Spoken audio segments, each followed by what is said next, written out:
So hello, everyone. Doug, did you want to say a few words before we get started? Any particular words? How about cheese or Philadelphia or marketing,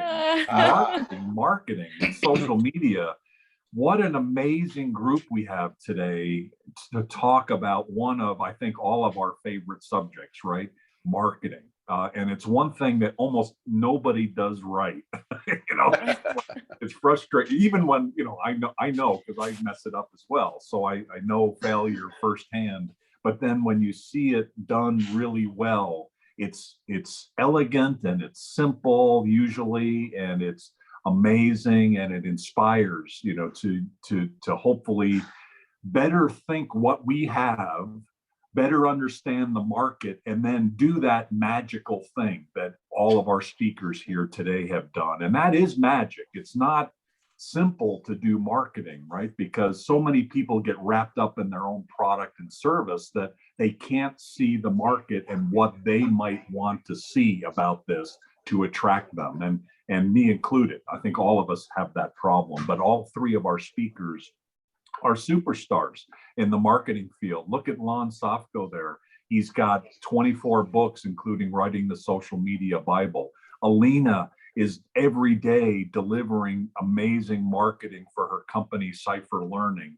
And oh my goodness, from International SOS now to your own firm, our third speaker is amazing in what she's doing for her clients. And so Kuntal, you're going to have your hands full today in moderating this group, because all three of them are dynamic and exciting, and undoubtedly will have tips and techniques for our listeners. So I'll turn it back over to you, who in your own right, you're doing some extraordinary things for your clients as well. And so thank you for starting Global Chamber San Diego. Thank you for being the Global Chamber global advisor for the region. And I turn it back over to you. Let's have a good conversation.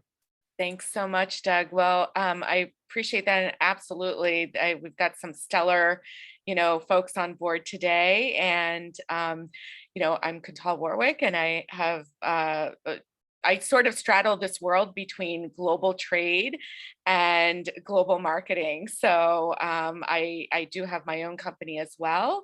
But today we'll be talking about social media impact around the world, what's hot, what's changing, and how different regions respond to different messages, platforms, etc. So I think this session is going to be a really fun one. And if there's a time to think outside the box, this is it. So, and I hope we'll have some show and tell at the end as well. So, Doug, I know you've just introduced our speakers, but I'd love for each of you to just briefly introduce yourselves, and then we'll kind of get started into, a couple of topics. So, Alina, please go ahead. Yeah. Hi, everyone. I'm very happy to be here. So thank you to the Global Chamber for inviting me. I'm looking forward to this conversation with everyone that's here today. So I'm Alina Toderascu. I am the VP of Marketing for CYPHER Learning. And our company specializes in providing learning platforms for schools, organizations, and entrepreneurs around the world. We have 3 products. We have an LMS for schools and universities, one for businesses, and one for individuals. Our company is headquartered in San Francisco, but we have a global presence, and with that comes a lot of regional offices. And as you can imagine, in terms of the social media activities that we do, when we have 3 products plus the company brand plus a lot of regional offices, that the activity is quite intense and complex. I think it's a good word to describe it right now. It's definitely a challenge, but it's very exciting. And yeah, I'm looking forward to the conversation, and I'm gonna let my other speakers also introduce themselves. Amanda, please. Thank you so much for having me. I'm so excited to be here. My name is Amanda Davis. I'm the CEO of Hudson Davis Communications. I have been in B2B marketing for over 15 years now. And earlier this year, I left my corporate job to start my own agency. So I've been kind of in the global marketing space. Yeah, it's a big jump. So my agency supports global B2B organizations in all things marketing, but in particular, I served as an advisor to LinkedIn as they were building out Sales Navigator. I spend the majority of my time in LinkedIn. I know all the tips and tricks. I know the algorithm like the back of my hand. So I consider myself a LinkedIn marketing expert. I am so excited to be here. The pandemic has been a time from leaving my corporate job to starting my own business to meeting the love of my life, who was my neighbor and would not have known it for the pandemic. So, so I'm so excited to be here and share and just connect with others during this very interesting time. Thank you. And Lon, please introduce yourself. Yeah, hi, I'm Lon Safko. I'm the author of the Social Media Bible, probably one of the biggest books ever written on social media, about 850 pages through John Wiley and Sons. And I got involved in social media back in 2006, when it was still called Web 2.0. We hadn't even named it yet. And been working with pretty much every single format of social media, everything from Facebook to Second Life to gaming, email. If it's a way that we can use technology to communicate with people, that's what I love. For the last decade plus, I've been traveling around the world and teaching top executives from the biggest companies in the world. I got a chance to work with the Prime Minister of India and got him elected, and we worked with the Taj Mahal and Scotland Yard and Petronas, and it's just amazing to see how social media is being used in every corner of the globe. Really, really exciting. So I do keynotes, I do corporate training, I do breakout sessions, stuff like that, anywhere in the world. And that's kind of what I specialize in. My specialty is like the entire world of social media. That's awesome. Well, we definitely have a great, the perfect panel here today for this really interesting and I think changing field, and so I just want to start with some stats, and then we can kind of get into some specific topics, and of course, open it up to question and answer at the end as well. But I'm sure all of our panelists know, and probably most of us are not surprised, that more than half of the world uses social media, and primarily on mobile. About 3/4 of the US population is using social media, and each internet-enabled user is on an average of 6 platforms per month. So, and most of, you can probably imagine that the top 3 at least are easily Facebook, YouTube, and WhatsApp. About 100 million Americans are listening to a podcast monthly. And most marketers are saying that, content is becoming increasingly important in their overall global marketing strategy. So with all of this, I think it's also really interesting to note that something that's happening currently, and I want our panelists to kind of, chime in on this, which is a shift that we're beginning to see. I'm not sure if you've seen the news recently, but Lush body care brand out of the UK just announced that they would no longer brand market on social. So they're getting off of all of social, citing unreliable and faulty algorithms and harmful effects on their customers. They said they want to focus on real voices and will rely on more traditional channels to engage their customers. Going one step further, Vogue Business went so far as to ask whether this is actually becoming a trend I think probably in certain industries, right? Like with fashion brands and beauty brands that are completely scrapping or rethinking how they use social, trading in short-term revenue for long-term loyalty.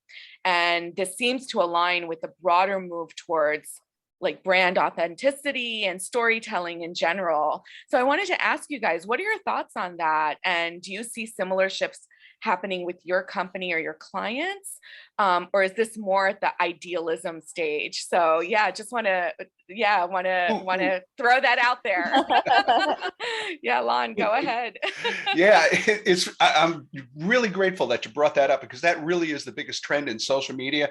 And anytime I do these kinds of panels, I try to stay rainbows and unicorns and just talk about the positive side of what we're doing and keep people enthusiastic.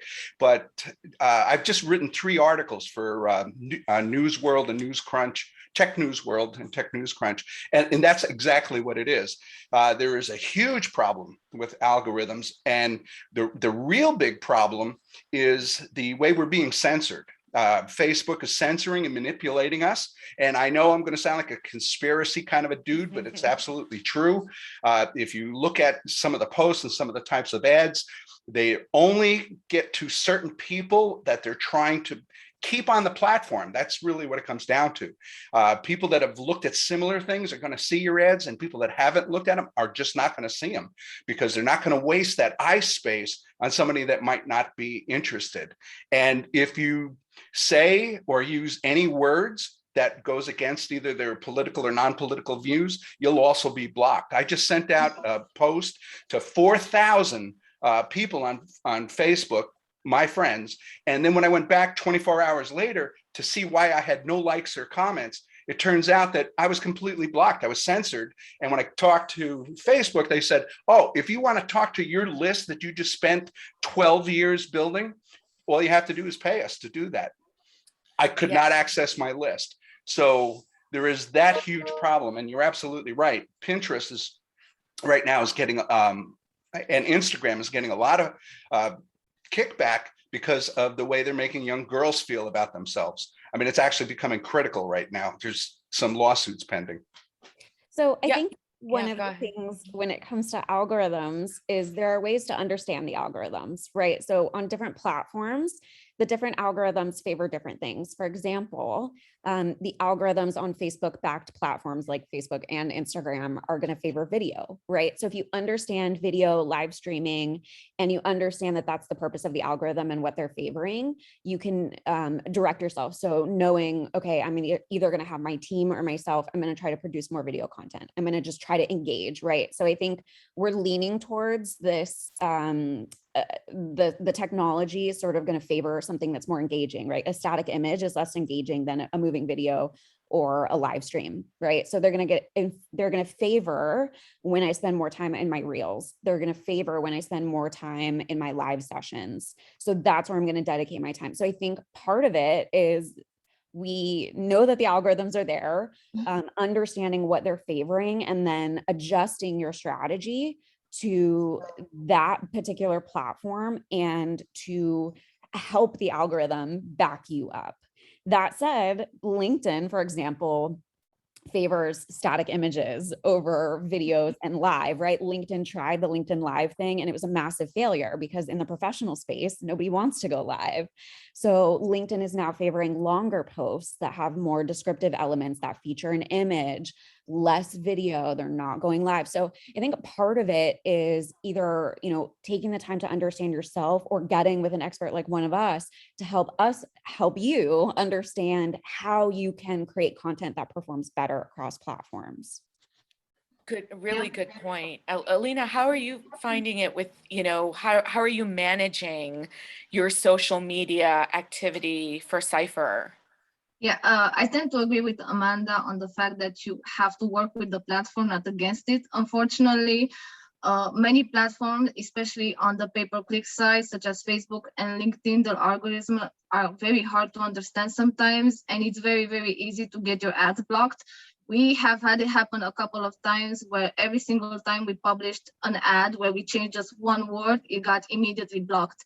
It was nothing that was against their policy. It was just what was happening. So we had trouble for months with some ad accounts that Facebook was blocking, and we just work around it. I mean, if we want to try to reach some of our target audience, we do have to go through these platforms. There is no way around it, unfortunately, but we do work very, very hard to understand how we can make the best of our pay-per-click campaigns.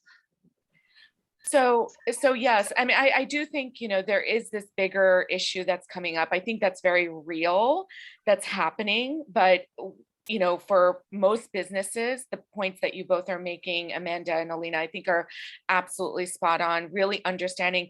But I'm wondering, and this is kind of a two-part question.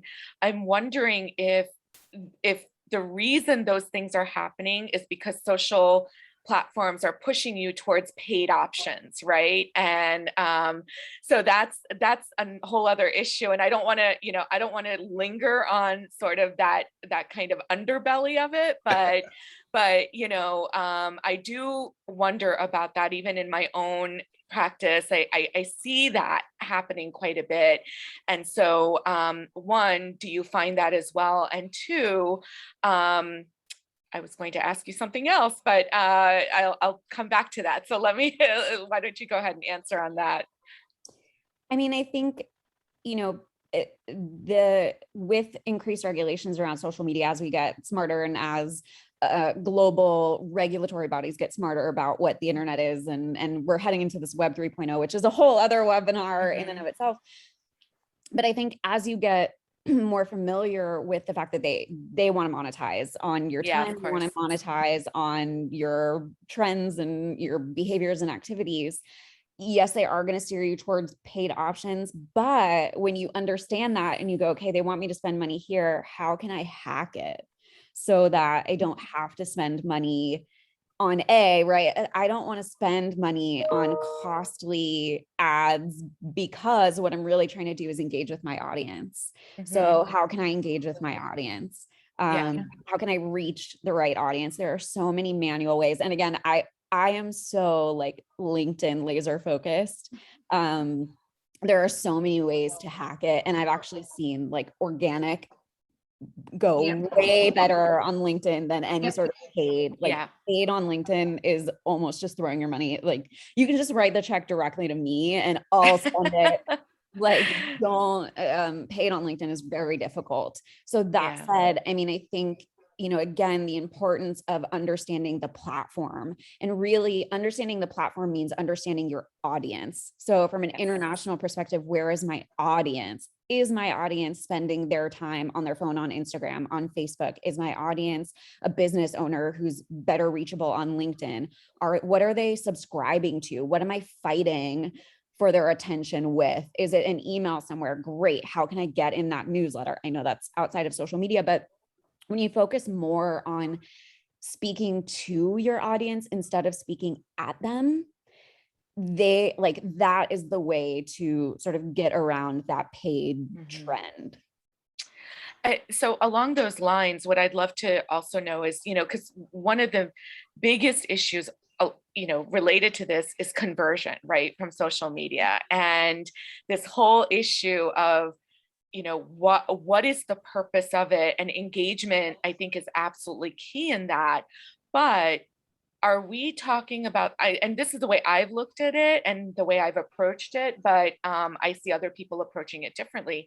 Are we talking about social media as being a primarily brand management platform and community engagement platform versus a conversion platform? Or do you think that it depends industry to industry, region to region? Would love to hear, please jump in. I mean, I think it's, go ahead. Oh, so sorry. No, go ahead, please. From the B2B perspective, which is where my focus is, it's engagement. It's very difficult to create a paid conversion in the B2B space on social media, right? So social media is going to be your thought leadership, proving that you know what you're talking about, right? And then your sales is more likely to come from a sales team or a business development team or something like that. And the sales cycles is much more likely to be much longer. I will say, when it comes to the more direct to consumer and e-commerce space, what I found a lot is that you can have the best social media presence in the world. And when you drive them to interact, whether it's make a purchase on your website or make a purchase on Amazon, and you haven't put any focus into that page and helping them make that purchase on that page, you're not going to get any, you'll get the conversion of social to landing page or social to wherever you're driving them, but they won't take that final step. So it's just as important to focus on where you're pointing them. Got it. Alina, you go, but then I see Lon nodding quite a bit. No, as I'm well, so I agreeing. want You're him to absolutely right, I want Amanda. him to That's get absolutely true. his thoughts in as well. But yes. I think it's a bit of a mix. So we definitely use social media for brand awareness activities. I think it's very important for building an audience in a certain region. But then actually a good part of our target audience, decision makers that we want to reach, are on social media. So we do want to be on their mind when they actually scroll through Facebook or LinkedIn. Each platform is different. So for example, the type of people that we can reach on LinkedIn, of course, they will be very much different compared to Facebook. But we run a lot of pay-per-click campaigns, and we do actually get conversions from social media. They are not as great as other channels, for example, let's say Google Ads or even traditional sales or events and so on, but we do get a good number of conversions from social media. So I guess it's very, very dependent on the business when you are where you are in, and if you can identify very well where your audience is and how to reach them at the perfect moment. Got it. Lon, did you want to add anything to this? Yeah, I completely agree with both of those opinions. That's been my experience as well. All of the social platforms, as you pointed out in the beginning of this particular question, they're interested in money. I mean, they're interested in revenue, and there's only two ways that they can do that. A, keep the user on the platform as long as possible, and don't let them get off the platform. Don't let them click out to a website or go to a different competing platform. So you serve up the content that keeps their interest the most to keep them there, so that you can continue to get the pay-per-clicks. And that's really where what's driving them is the pay-per-click advertising. And you're absolutely right. Brand engagement, no question about it. I mean, people who are looking for a particular product or looking at the background of you or your company is going to go there to see what your social footprint is and what other people are saying and get involved in the conversation. And what I've seen is yes, for Facebook, for example, they'll click on an ad to go to another Facebook page, but they will not click on the ad that takes them outside of Facebook to say to a web page. So what we find is brand engagement is really good on social right now, is if you're willing to pay for it. And that's a big fact, and that's a big change over the last 10 years. The organic is very, very difficult now. They've made it difficult. So engagement is great, and conversion rates are very bad. To add to that, I think you're spot on. To add to that, when it comes to content, the platforms want your content to be native, right? They want the user's attention to be native, and they want the content to be native. So for example, TikTok is taking off, and so Reels has very similar functionality, but Reels knows, oh, I'm taking something from TikTok and transferring it directly, right? So take the time to remove the TikTok logo from a TikTok video when you put it on Reels, right? It's gonna know. So, your content has to be native to that platform and formatted for that platform to help. Yeah. So I see that we do have a few questions here, and actually I think we're going to answer them as we move along, because we've got all of this kind of mapped out here. But I know Chris mentioned Hootsuite and looking for alternatives and competitors, and I was just going to point out that Hootsuite and HubSpot, who are two industry leaders, have offered their top social media trends for next year. And to summarize, basically, it is going to be about TikTok and short form videos, shoppers wanting to buy directly on social platforms where it's relevant, and more demand for specialized content creators who are specifically dedicated to social. So, and I know Chris asked, what are your thoughts on Hootsuite, and are there other alternatives and other competitors that you can recommend? So I'd love to know, one, can you speak to these trends, and especially with any work that you're doing internationally? And then do you see, are you able to give us some resources in terms of alternatives for managing social media? I think Hootsuite is actually a great platform to get started on social media. That's how we started initially, when it was just me managing all the social media accounts. That's what I used to use. It's very intuitive, very easy, and it's a great platform. We personally now use HubSpot, but that's because we moved on to also the CRM part of the business. So the volume of contacts that we have and the volume of activities that we have it's way bigger than Hootsuite can actually handle. So that's an alternative if you have, I don't know, maybe 40 social media channels and you're looking for a very robust solution. But I don't think it's needed. There are actually some great tools that are similar to Hootsuite that can work very, very well. There was like, I can't remember actually the name of one of them right now, but I have some colleagues here that can actually probably can put some of them in the comment section. Yeah, we started with Later, and we realized that it just didn't have the functionality that we needed. And so we moved over to HubSpot specifically for that same reason, for the CRM capabilities. But it really depends what you're looking to get out of the tool and what you're looking to get out of your social presence, right? So we wanted the ability to map and plan complex journeys on behalf of our clients, not for ourselves, right? So we needed something a bit more robust and something that had more robust reporting. Whereas if you're just looking for something to help you schedule, so you don't have to manage and do all that directly, Later was a great option, and it's more cost effective that way. So I think just think about what you're looking to get out of it. And so I would ask if you could, if any of you have resources that you can recommend to everybody, could you just put it in the chat with a link or just the name? That would be so fantastic. Thank you. Lon, any thoughts on platforms and management platforms? Yeah, again, I got to agree with the names that have come up here. In the early days, I used Radian 6, which was bought out by Salesforce, and then I didn't really care for it after that. Hootsuite is great.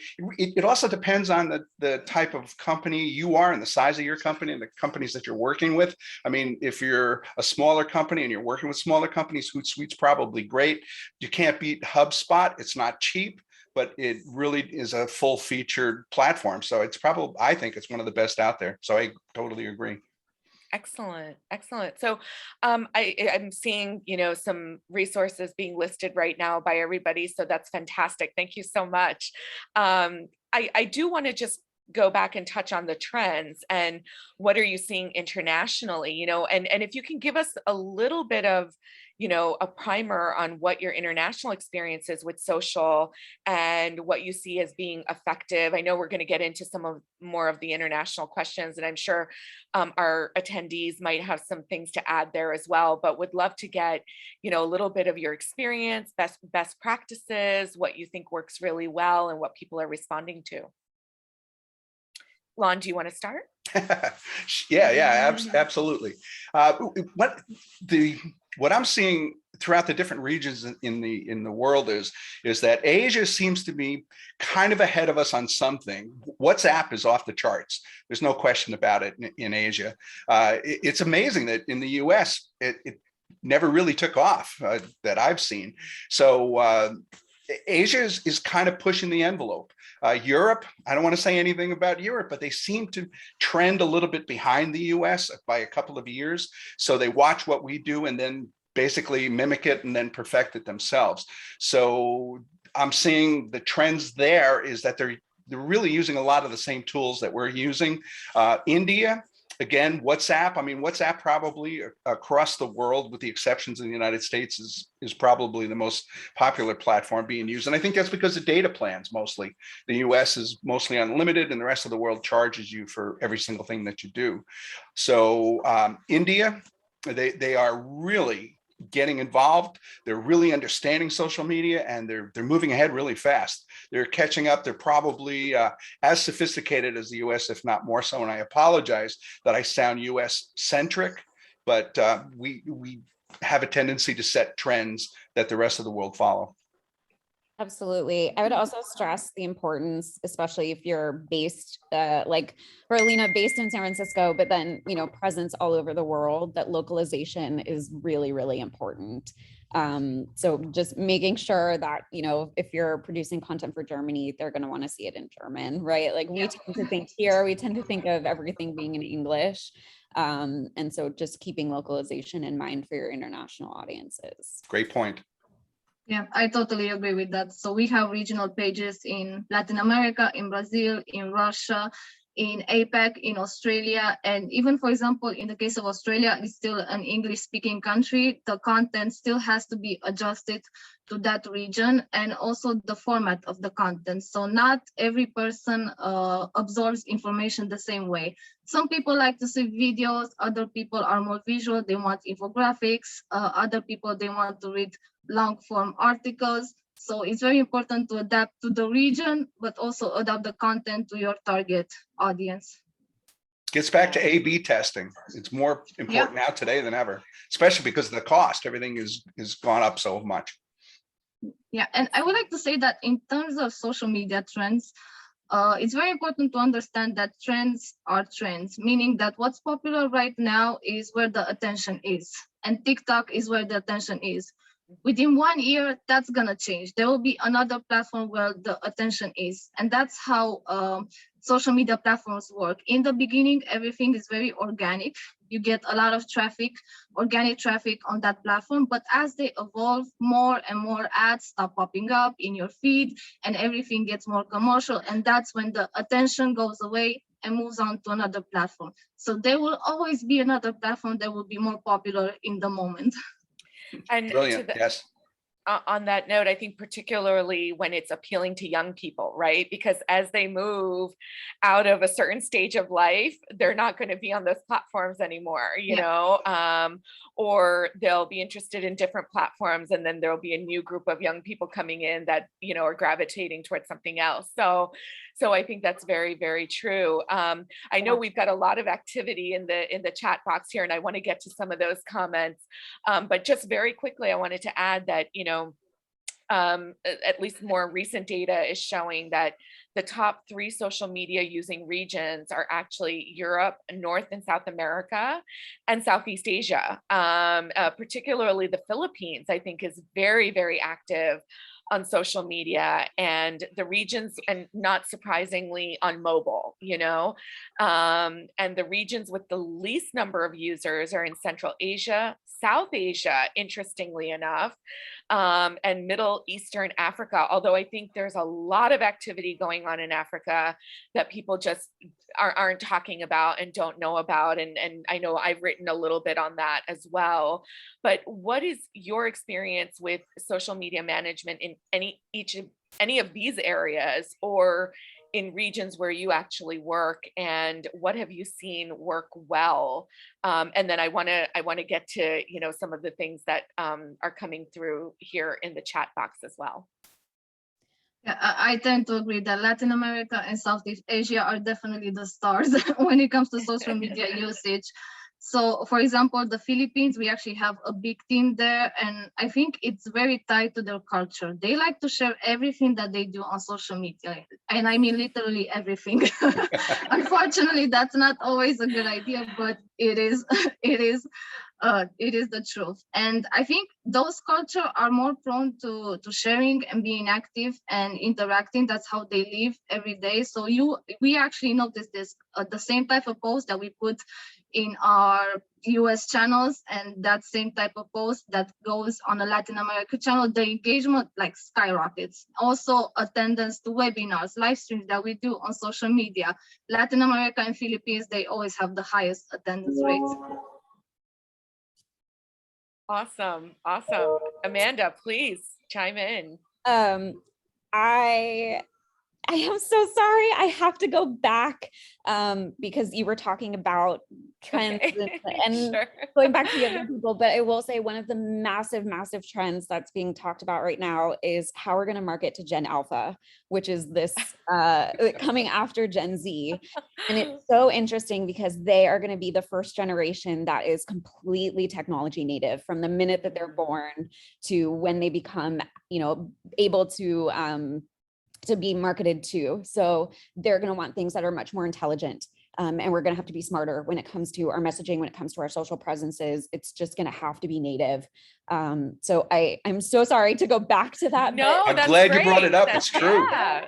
I mean, we are all as marketers focused on, you know, helping our clients understand how we're going to market to Gen Alpha because it's going to be such a thing. Yeah. Yeah. It's funny, we've been at it long enough that we're seeing generational shifts, and we're having to shift now with that. We're getting old. So can you speak at all to any best practices in any of the regions that you've worked with? I know Alina mentioned some great activities that work well, and differences that she's seen between Latin America and Southeast Asia, but anything else that you all can share? Short form video is Really? yeah, Yep. Okay. it's keeping the attention of the millennials all the way down to the alphas. Yeah, it's true. It is. And that's true across the world, not just in the Western Hemisphere. Yeah, I found that Shanghai, I've worked in Shanghai, Singapore, Kuala Lumpur, Bangkok, and I don't know, someplace else over there. And yeah, that's what it is. And you're right. Constant sharing of minutia, a lot of social interaction, not as strong business applications being used in social media. It's a lot of just personal back and forth, but short form video. And you mentioned earlier too is social commerce is also something that we need to keep an eye on. Well, that you bring up a good point on that. What are people using? If you can speak to this, and maybe some of our attendees can share as well, what are people using in business, in B2B around the world? Is social factoring in as heavily as it might, for non-business related reasons? I'm going to jump in because B2B is my jam. That's Yeah. my world. Go for it. LinkedIn, without a doubt, it has, I think, over 800 million active users worldwide. Don't lose your sight on LinkedIn, especially in the B2B space. Is it going to drive direct sales through advertising? Probably not. But what it's going to give you is access to the ability to connect with your prospects. So for example, if I'm meeting somebody on the phone that I've never met with before, I'm going to go onto their LinkedIn, I'm going to connect with them. And for two reasons, right? One, I want to see what they're interested in. I want to see what they're liking and they're commenting on. I want to see what groups they're part of. I want to see what's on their profile. But two, so that they can see what's going on with me. I've structured my profile very intentionally so that anybody can go to my profile and learn something about who I am and what I do by just looking at it, right? So you can talk to me about my dog because I have it on there. You can talk to me about, I've gone to USC. You can talk to me about a lot of things, and it creates that rapport. So in the B2B space, that rapport is the difference between landing the sale and not. So LinkedIn is so powerful in the B2B space if you know how to work it. We did a whole 90-minute session on it earlier this year. Feel free, go back, watch the session. It's really amazing. And then for targeting companies. So if you have that dream company that you want to be your client, you're not sure who to reach out to, in that session, I give tips and tricks on how to narrow that down. So, when it comes to B2B, it is without a doubt the social platform. Now, that's not to say, as we kind of talk about what platforms should you be on, a B2B business should still have a presence everywhere. There's nothing worse than going to look for a business and it's not there or it's empty on any platform. So understanding your audience and knowing, okay, I know my audience is on LinkedIn. That's where I get the majority of my new clients, but I still have a company page on Facebook. Is it active? No, but it's there. I still have a company page on Instagram. Is it active? Is it driving anything for me? I have content there. We continue to update it, but my focus is on LinkedIn. So you do have to kind of divide and conquer, because there's nothing worse than having an empty LinkedIn profile when someone goes looking for you. But manage your time and manage your resources appropriately to where your audience is. Yeah, totally agree. One of the things that I teach is when you're working with B2B, the second B is still the C. Yeah, absolutely. Yep. It's still that you're still connecting with an individual. Yep. And you have to make that connection. There really is no such thing as B2B. You're connecting with an individual, and by creating your profile in that format, that's excellent, because you're making that bond. You have something in common, and that's what closes the sale. Yeah, I agree. Our target personas, they are always a person, a decision maker. They are the IT manager, the learning officer, whatever it is. We can identify them. We can pull out demographics on them, what they like, what they don't like, their challenges, and so on. And I agree that LinkedIn is a special channel because the targeting that you can do on it, there's no other platform like it right now for B2B. I mean, comparing to Facebook and other platforms, on LinkedIn, you can target by job titles, by the groups they are in. You can get very, very granular. There is a learning curve. I do have to say that you really have to know your stuff there to get it right. And it is more expensive, especially when it comes to paid ads. But the quality of the leads that you get, it's much more superior compared to other platforms. Yeah. Thank you. Thank you. So before we get to show and tell, because I really, I do hope that you all came with some examples, but I do want to get to more of the chat here. So Jessica, I think we may have addressed your question or comment here that apart from different social media channels, it's also important to take into account different regions behave differently and like different types of content. So absolutely, I think that's spot on. Olivia also gave us some Hootsuite alternatives, Agora, Pulse, and Buffer. And yeah, I think Alina, you mentioned that as well. So Hootsuite is great for starting. Yuka mentioned that there's also a lot of free data at datareportal.com. So all of this is in the chat box if you'd like to get some links. And I guess that's an extension of someone who used to work at Hootsuite. This is also great for international. They will post the trend for all countries in the world next February as well. And WhatsApp is big in Africa. So that's really good to know. And of course, it's not just language. You need to change the platforms that we've all, been talking about. And I think if the rest of the group here can share, we'd love to hear some best practices, things that you've seen done well, or brands or companies that you think are really using social media well in your regions, or in regions that you've worked in. I think we all would love to learn a little bit more about that as well. So John mentions we should also keep in mind the different platforms that are either native or more popular in other regions. For example, I think it's Xing in Germany and Renren in China. And is MySpace even a thing anymore? I'm not sure. I think it's still around, but Justin Timberlake put 30 million into it. Yeah, it's for musicians primarily. Okay. Yeah. And then what do you think about Quora and Reddit? Jessica's asking. I've seen some companies using them for awareness as well. And I have to say Quora is coming up like all the time for me when I'm searching on something. So yeah, would love the panelists' thoughts on that. Well, Quora is very great for finding answers to information. So I think it is important because we use it quite a bit when we are trying to search for things. So if you are a company and there are a lot of common questions that come up about you, it might be actually nice when you Google search for that to have the Quora pop up. But honestly, we haven't given it too much thought yet. I think it's like a low priority for us because there are other channels where we want to focus. So that's the only feedback that I have so far about it. Okay.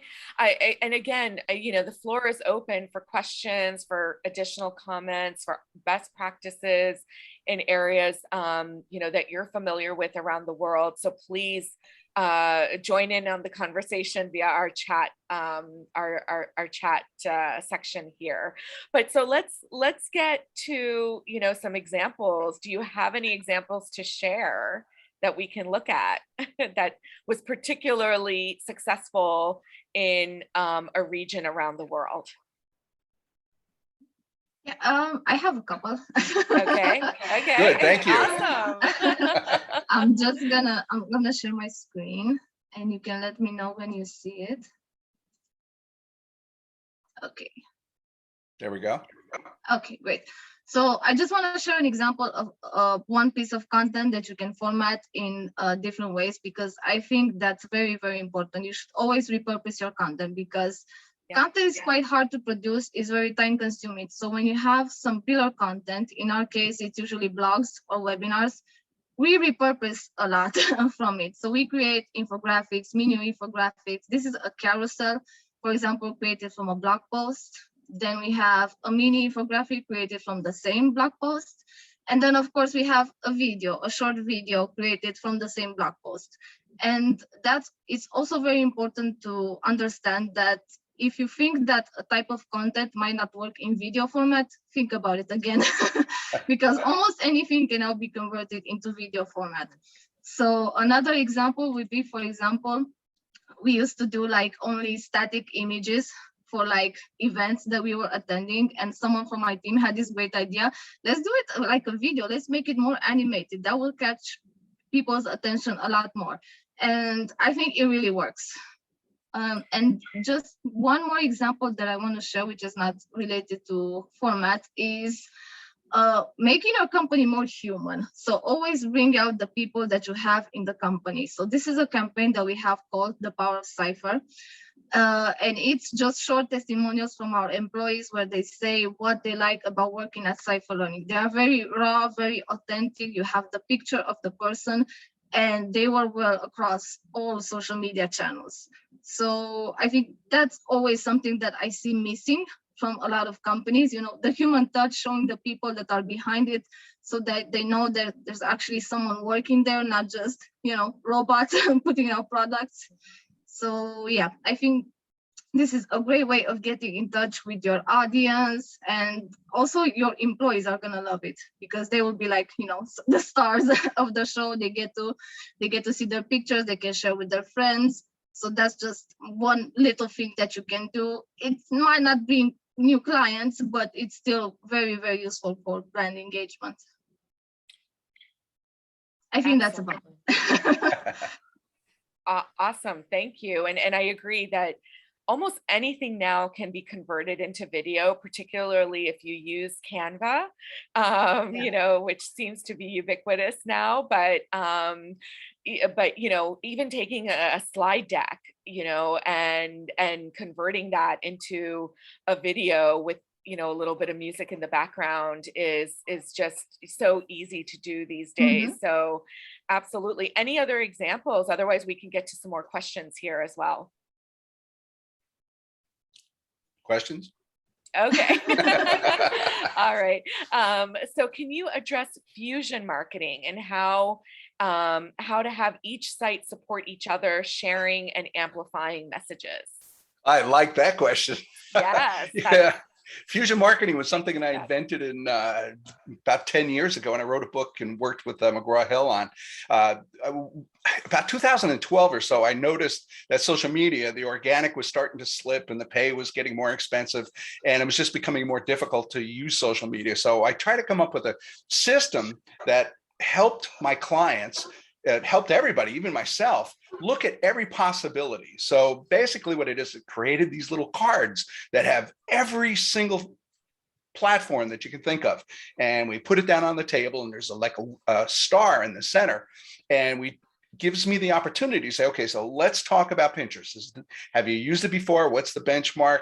And we have a conversation about it. And we talk about Twitter and Facebook and LinkedIn, and we go all the way around this wheel looking at each one of them. So it forces us to look at things that we might not consider, because a lot of companies do exactly what they did last year, and they throw more money at it, hoping that it's going to be better. But it's not necessarily true. So that's the first thing. It forces us to have a conversation about every possibility. The second thing is how, once we decide which of these tools, platforms are the most appropriate, how do we then use those tools to increase the effectiveness of all the other tools? So what that means is okay, now we have all these around this wheel, this little star thing. How could I use Twitter to increase not only my friends on Facebook, but my engagement? So I can create a Twitter campaign that the only purpose is to increase the efficiency and effectiveness of Facebook. So then I say, okay, how can I use Twitter to increase my presence on LinkedIn? And then you go all the way around this wheel asking those questions. Then you just click over one. How do I use Facebook now to increase the number of followers I have on Twitter or my engagement? How do I use Facebook And then you keep asking those questions. And what you do is you can put together, it literally only takes about an hour and a half to do this, but you can create an advertising campaign that its sole purpose is not to necessarily brand engagement, but that's the primary goal, not conversion, but to use the tools that you currently have to increase the effectiveness of all your other tools that you're using. It's just, it turned out to be just a completely different way of looking at social marketing. How do we use marketing to increase our effectiveness of our marketing tools? Absolutely. Absolutely. I mean, yeah, you know, sometimes even you just have to ask people, right? And say, hey, follow us here, you know? Exactly, but we So- forget to do that. Exactly. Yeah, Absolutely. and it's important with engagement, like interact with your followers and say, would you like to see more of this or this? Yeah. Let them, you know, brands are so afraid to ask directly. And so when the brands do it directly and they get the responses, then they get the engagement that they're looking for. Yeah, Excellent. good Yeah. point. Good point. So I do have one last question, but we have a question from John here. So given the issues that Lon mentioned earlier, blocking, censoring, etc., what about having a presence on new up and coming social media platforms like Gab Social, Parler, Nextdoor, Alignable? Have you seen a movement towards B2B on these platforms? And I'll add one on to that, which is if there are folks joining us from other parts of the world, from around the world, you know, what platforms are you seeing that are really active in your region, or are there new ones that are coming up that are really taking off?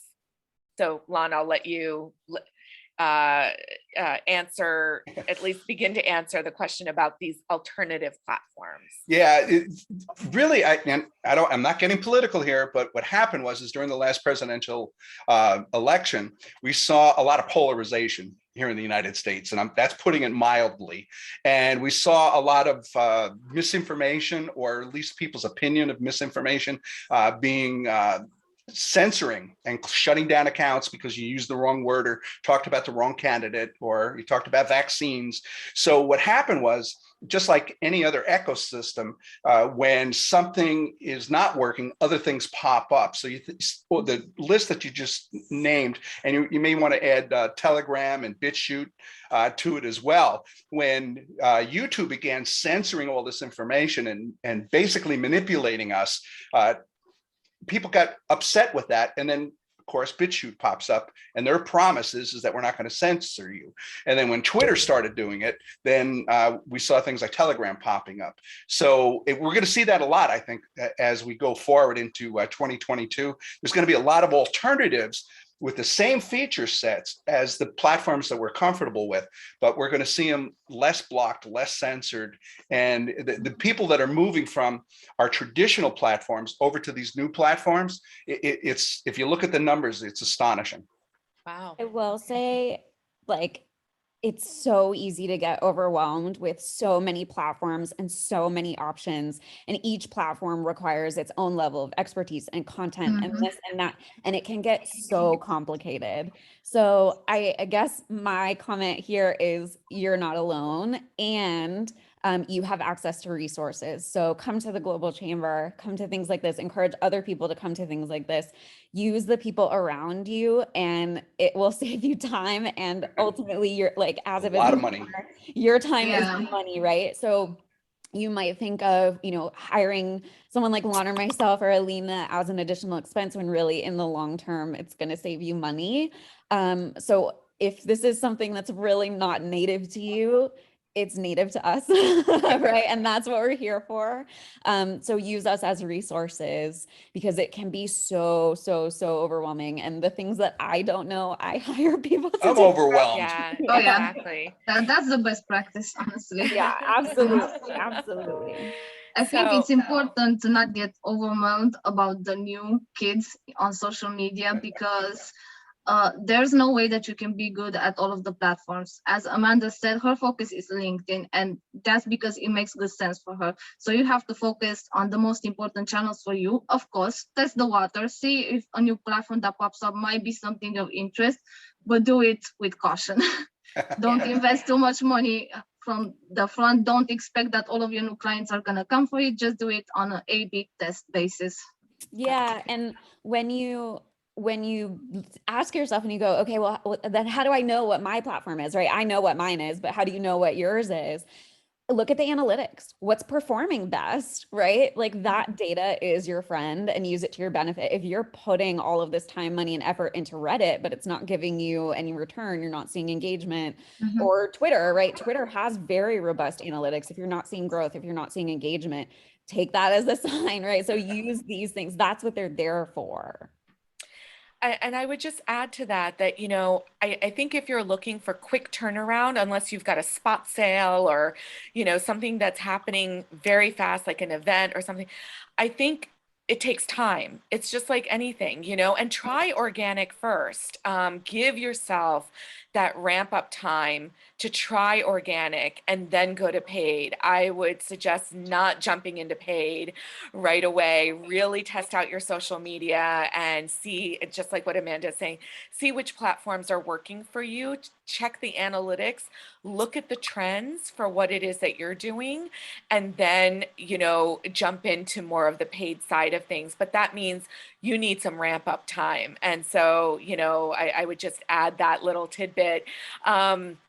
So I know we're coming up on time here, and I think it's been a great conversation and really great participation. So thank you everybody for joining in and for adding your comments and questions. But I'll leave with one question, and we can spend the last few minutes just on that. And that is, is social media here to stay, or are we, I know that's a big one, but this is where we are now, but is it here to stay? Is it going, is it like everything else that will just continue to evolve into something else? That's my perception, is that it's here to stay, but it will evolve as we evolve. So I think, personalization is going to become more and more important, particularly on social media. So I would look out for trends like brands sending personal messages, brands sending customized videos to individuals, brands representing themselves as individuals. So you might see Amanda on behalf of X. I think that's going to get more and more granular. So I think it's here to stay, but it's going to evolve. Okay. And we asked the same question 10 years ago about traditional, when social media started beating the heck out of it. I mean, we saw companies like Procter & Gamble moving 100% of their advertising budget, Procter & Gamble, over to social and away from traditional, which was a foolish move, and they regretted it, because traditional is never going to go away. It's going to evolve, and we've seen traditional evolve in ways that I couldn't even comprehend over the last decade. And we're going to see social media doing exactly the same thing. The trend is organic is becoming more difficult. The algorithms are more difficult to beat, and it's costing us more to get this brand engagement. And for the most part, it's not converting. And we're seeing new platforms come online. So yeah, we have to stay on top of things. We got to watch what's going on. You got to look at the analytics. You got to constantly A/B test. Don't, like you said, don't dump a lot of money into it until you've tested it out, or otherwise you're just going to waste your money. But you have to be smart about how we use social media. Yep. And stay fluid. If something is working for you today, that doesn't mean it's going to work for you tomorrow. So stay open, stay fluid. Excellent. Yep. Adaptive. Yep. Alina, please. Yeah, social media is definitely not going away anywhere. It's still an important role in our society, and it's still, and I think that's for everyone right now, it's still the best source of information that we have.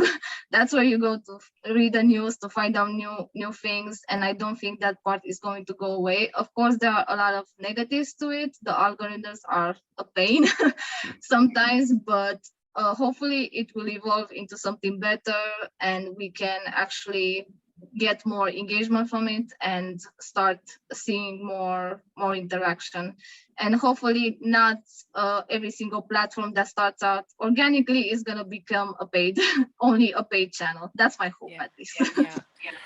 Well, I think, the one thing that it's provided that I don't think is ever going to go back into, the